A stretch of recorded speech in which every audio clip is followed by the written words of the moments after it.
여러분 안녕하세요. 저희는 최신 및 가장 흥미로운 정보가 해외 토픽 속 대한민국을 찾아냅니다. 영상 유익하셨다면 구독과 좋아요, 알림 설정 부탁드리며 댓글로 의견도 남겨주세요. 코로나 사태 이후 아시아 대륙은 그 어느 때보다 전쟁 위기가 고조되고 있는 가운데 KF-21의 등장은 기존 일본과 중국 중심의 힘의 논리를 완전히 새롭게 재해석하기에 충분했습니다. 특히 일본의 열도 지형의 특성상 해상과 공중 장악력을 잃는다는 것은 국가적 위상의 나락 자체를 의미했기에 쉽사리 받아들이기 어려운 상황이었고, 이에 자신들의 군사 기술이 더욱 뛰어나다는 것을 증명하기 위한 다소 위험한 전투 훈련을 실시하기에 이르렀습니다. 하지만 오직 한국을 의식한 이 훈련이 전 세계적 망신이 될 줄은 꿈에도 몰랐을 겁니다. 적기를 잡기는커녕 자국의 전투기를 격추시키는 황당한 결과와 함께 일본의 저급한 기술이 만천하에 드러났기 때문이었죠. 유튜브 채널 24H의 밀리터리 좋아요와 구독은 영상 제작에 매우 큰 힘이 됩니다. KTF-21의 출고식 이후 전 세계 유력 언론사들은 예상을 뛰어넘는 전투기의 완성도에 이례적인 호평을 이어갔습니다. CNN은 한국이 자체 개발한 초음속 전투기를 출시해 군사 항공 거인의 독점적 클럽에 합류하고 최고의 수출 동력 및 일자리 창출을 희망하는 50억 달러 규모 프로그램의 발판을 마련했다고 소개하며 미국산 3세대 전투기인 F-4와 F-5를 대체하는 것은 물론 생산 능력만 뒷받침된다면 차세대 전투기인 F-16과 F-2 열선마저 능가할 수 있을 것이라는 전망을 내놓았지만, 이에 반해 중국 언론은 대체적으로 켈 F-22 전투기에 대해서 깎아내리며 극도로 경계하는 모습을 보였는데요. 비전문가인 네티즌들은 자국의 스텔스 전투기인 JA-20과 현재 개발 중인 PC-31을 자랑하며 KF-21의 스텔스가 아닌 4, 5세대 전투기라는 것을 감안하면 중국에 위협이 되지 못할 것이라는 단순한 주장을 내세웠지만,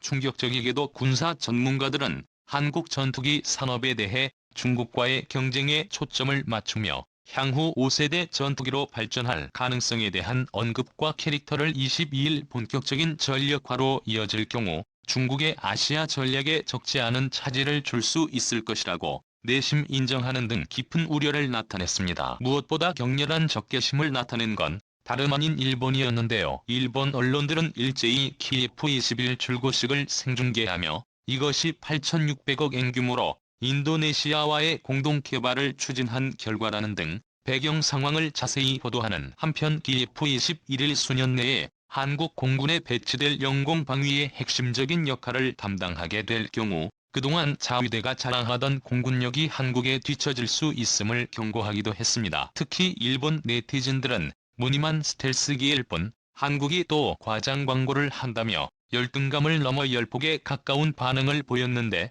무엇보다 눈여겨볼 점은 첨단 레이더와 표적 추적 장비 등을 단기간에 국산화에 성공한 한국이 행여나 자신들에게 해가 되지는 않을까 하는 두려움 섞인 반응들도 적지 않다는 점이었죠. 일본인들의 이 같은 오버스러운 반응에는 세간에 알려진 것과는 다르게 그들의 허술한 무기 생산 기술력에 기원을 두고 있었습니다. 최근 일본 방위상에 따르면 일본 항공자위대 소속 F-35 전투기가 원인 모를 이유로 추락한 사건을 전격 보도했는데, 당시 추락한 전투기는 총 4대 2팀으로 나누어 공격과 방어를 하는 훈련을 할 예정이었지만, 본격적인 훈련 돌입에 앞서 해당 전투기 한 대가 갑자기 레이더에서 사라졌고 직전까지 이상을 알리는 교신이 없었다가 이륙한 지 30분 후 미사와 기지 동쪽 135km 해상에서 마지막으로 훈련 중지 신호를 보낸 뒤 통신이 끊기고 실종됐음을 밝혔습니다. 문제는 이번 사고가 항공자위대 최초의 F-35 비행중대가 출범한 지 11일 만에 발생한 데다 탑승한 파일럿이 3등 공자 즉 한국으로 치면 소련에 해당하는 비행경력 3,200시간의 베테랑이었기에 전문가들은 조종 실수가 아닌 기체에 치명적인 결함이 발생했음을 강력히 주장하기도 했는데요. 실제로 미사일 기지 주변에서 기체 일부를 발견해 조사한 결과 조종사의 긴급 탈출 흔적이 전혀 발견되지 않았고, 과거 2014년 F-35 개발 단계 과정 중 미국 플로리다주에서 시험 비행 중 추락한 사례가 있었기에 일본 방위상 측은 기자회견을 통해 최고의 전투기라 알려진 F-35의 기술이 의심스럽다며 나머지 12대에 대한 비행 훈련을 당분간 보류할 뜻을 내비치기도 했죠. 참고로 F-35이란 미국과 영국 등 9개국이 공동 개발한 것으로 한국 공군도 10대 전투기를 도입하여 정식 전력화할 예정이었기에 국내에서도 적지 않은 논란으로 번지기도 했지만 조사 과정에서 한 가지 충격적인 사실이 드러났습니다. 해당 전투기의 생산이 록히드 마틴사가 직접 한 것이는 일본의 미쓰비시 중공업에서 외주 생산된 기체였다는 것이었습니다. 더 큰 문제는 해외에서 시험 비행을 제외하곤 F-35기 추락 사례가 전혀 없었고 일본이 최초였다는 점에서 이는 누가 봐도 미쓰비시 측의 조립 실수가 유력했지만 늘 그렇듯 일본 미국의 군사기술 보호 정책으로 인해 일본산 부품과 장비의 사용에 제한이 있는 것은 물론 단순 조립 과정조차 지나칠 정도로 통제됐다는 사실을 부각시키는 등 일방적인 미국 탓으로 돌리기에 바빴습니다. 추가로 최종 점검 및 성능 검사에서 일본 관계자들이 완전히 배제됐다는 확인되지 않은 폭로까지 터지면서 한때 해당 파문은 자위대의 군사력 향상을 우려한 미국의 고의적인 스캔 전략이라며 일본 전역을 들끓게 만들기도 했는데요. 하지만 진실을 알고 있는 일본대 관계자들은 안 그래도 한국의 KF-21이 거의 완성 단계에 이른 마당에 사고 원인 규명은커녕 블랙박스와 조종사의 시신조차 수습하지 못한 암울한 상황에 낙담하며 이대로면 전투기 자체 개발에 성공한 한국과 그에 비해 단순 조립도 못하는 일본 항공우주 산업계의 위상이 크게 추락할 것을 우려했고 이에 모든 것을 단번에 해결할 수 있는 한 가지 묘안을 생각해냈습니다. 그것은 바로 일본이 자체 개발에 성공한 유일한 전투기 F-2의 놀라운 성능을 세계 전역에 홍보하는 것이었죠. 하지만 이것이 매우 잘못된 선택임을 인지하는 데까지 그리 오랜 시간이 걸리지 않았습니다. 후쿠오카 현세키 기지 소속 F-2 전투기 2대는 이 시험함과 대함 미사일 등 각종 첨단 장비를 완전 무장한 채로 훈련 겸 홍보 영상을 위해 하나 오산 부근 상공으로 출동했습니다. 외관상으로만 봐도 F-16기를 그대로 본따 만든 짝퉁 전투기답게 마하 1령의 최대 속도와 온갖 아크로바틱한 비행기술을 자랑하며 자위대 고위 관계자들을 잠깐이나마 흡족하게 만들었지만 문제의 사건은 두 기체가 크로스되는 묘기를 부리던 중 발생했습니다. 조종사 간의 합이 맞지 않았는지 상대 기체를 탐지하는 레이더상의 문제였는지 그게 아니면 무리한 기술을 선보이려는 욕심 때문이었는지는 모르겠으나 너무 가까이 접근했던 탓에 두 기체가 스치듯 충돌하고 말았는데 이에 일대는 수직구리 날개에 달린 조명이 파손됨과 동시에 또 다른 기체는 기수하다니 망가지는 사고가 발생했고 추락에 가까운 위태로운 비행 끝에 갑갈수록 근처 기지에 착륙할 수 있었는데요. 애초에 홍보가 목표였던 만큼 카메라맨 한 명을 태우고 비행 중이었던 상황에서 모든 과정이 생생하게 녹화됐고 이것을 직접 확인한 일본 항공우주 관계자들은 자세한 사고 원인에 대해 함구하는 한편